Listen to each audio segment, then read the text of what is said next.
Hola, soy Ana Villafañe, psicóloga de niños y adolescentes desde hace más de 10 años. Durante este tiempo yo he estudiado acerca de la educación infantil, de cómo poner límites en casa, cómo educar con amor y el famoso y muy trending educar con consecuencias y no castigos. Me las sabía todas y las aplicaba en mi consultorio. ¿Y qué creen? Parecía que funcionaba. Algunas de las mamás salían felices, ponían en práctica lo que yo les decía y me decían que funcionaba. Y fue así como en la práctica en el consultorio y en los hospitales donde daba terapia de la maestría, que me fui haciendo un bagaje de técnicas y estrategias que al parecer servían porque me lo decían mis pacientes.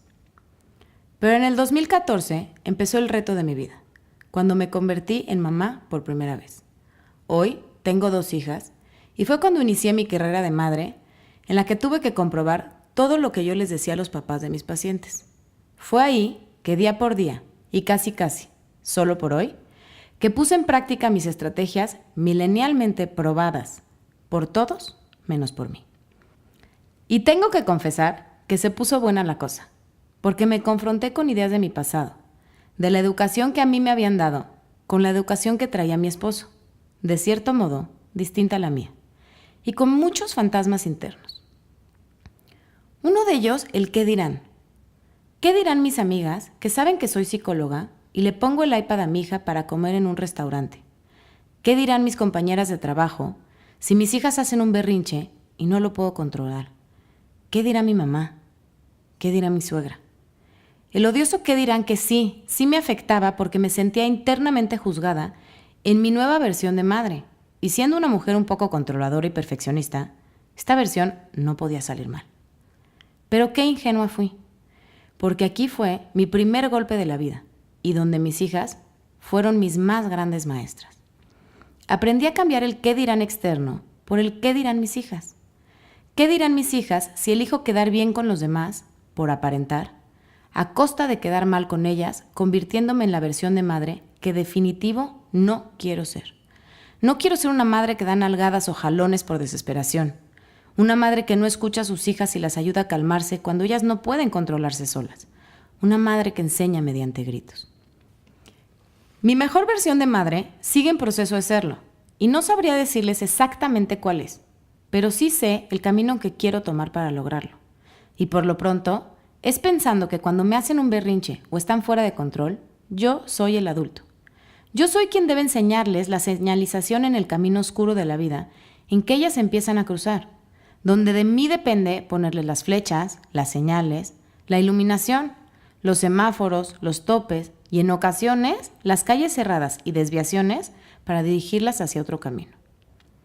Otro fantasma que me atormentaba era el miedo a equivocarme. Ya les había confesado que soy una persona controladora y perfeccionista, que hasta cierto momento lo vivía como cualidad, porque en estos 2 atributos conseguí muchas cosas. Yo quería ser la mejor mamá. Quería darle a mis hijas lo mejor. Quería saber cuál era la técnica perfecta para tener hijas perfectas. No quería que sufrieran, quería darles valores, independencia, hacerlas responsables, que se sintieran súper queridas, que tuvieran gran comunicación conmigo, que supieran sus emociones y cómo expresarlas bien. Me imaginaba con hijas educadas, obedientes, cero berrinchudas, que comían lo que les servían, que se dormían a las 7:30, que hacían la tarea solas, que se llevaban lindo entre hermanas y sin pelear, que saludaban educada y amablemente a todo mundo, haciéndome quedar a mí como la mejor mamá. Pero qué ingenua fui. Yo quería tantas cosas, pero a la vez tenía tanto miedo. ¿Y si no? ¿Y si lo hice mal? ¿Estarán pasando mucho tiempo con la nana mientras me voy a trabajar? ¿Y si la traumo porque se quedó llorando cuando me fui? Está llorando, ¿tendrá calentura? ¿Se sentirá bien? ¿Y si está enferma? ¿Y si tiene el famoso virus de mano, boca, pies? Y sí. Un harakiri interno que me hacía en la cabeza, todo por miedo a fallar, a no hacer todo lo que leí. Miedo a no saber ser mamá. Tenía mucho miedo. Y entre más leía, más miedo me daba. Otro fantasma era el querer hacerlo diferente. Yo vengo de una familia en la que llorar no era permitido, el famosísimo deja de llorar, no te enojes, en la que preguntaba y me decían, ¿por qué lo digo yo? Pero no se diga de dónde venía mi mamá, en donde ni se le ocurría preguntar por qué eso sí no era permitido. Entonces yo quería convertirme en una mamá que sabe escuchar a sus hijas, que entiende sus emociones, que las deja preguntar y negociar. ¿Y qué creen? Que también me enseñó la vida que lo que aprendí de mi mamá no estaba tan mal. Entendí el porqué del famosísimo "¿por qué lo digo yo?". Entendí que hay cosas negociables y cosas que no están a discusión. Entendí que al hacerlo diferente me estaba confundiendo más y confundía más a mis hijas, que simplemente lo que necesitaban era una mamá que las dirigiera en este camino sin señalamientos. Una mamá que les enseñara por dónde, con sus obstáculos y sus adversidades. Una mamá que ellas vieran como autoridad amorosa, que supieran que mi palabra tiene un valor real, pero sin tenerme miedo. Y fue entonces que descubrí que quería que mis hijas me vieran como el policía que todos quisiéramos tener en México, que se sintieran seguras si yo estaba, que acudieran a mí para pedir ayuda, que respetaran mis señalamientos, que contaran conmigo siempre, que supieran que si algo yo les decía, se iba a cumplir. Y fue aquí cuando me cuestioné los límites en mi familia, en mi casa y con mis hijas. Y con ensayo y error, probando y aprendiendo, me di cuenta que los límites son simplemente señalizaciones que te explican que una conducta te lleva a cierta consecuencia. Que si tiran el agua, la consecuencia es recoger y limpiar lo tirado. Que si se terminan su comida, podrán comer postre. Que si acaban su tarea, podrán jugar en el jardín. Que si se bañan por la buena, tendrán un baño con burbujas. Entendí que mi meta era enseñarle a mis hijas que todo lo que hacen tiene un efecto y es su responsabilidad obtenerlo o no. Entendí que no era un pleito conmigo, simplemente es enseñarles lo que se espera de ellas y la conducta que quiero que hagan. Entendí que poner límites es regular y señalar lo que están aprendiendo hoy. Suena fácil, ¿no? Quiero decirles que no es tan complicado, pero tampoco pasa nada si a veces flaqueamos. Somos mamás, no robots. A veces gritamos, a veces nos desesperamos, a veces estamos cansadas, pero nunca, nunca dejamos de amar a nuestros hijos. Y ese amor es el que a mí me mueve para poner límites, porque cuando me cacho diciéndome a mí o a mi esposo, ¿qué más nos da?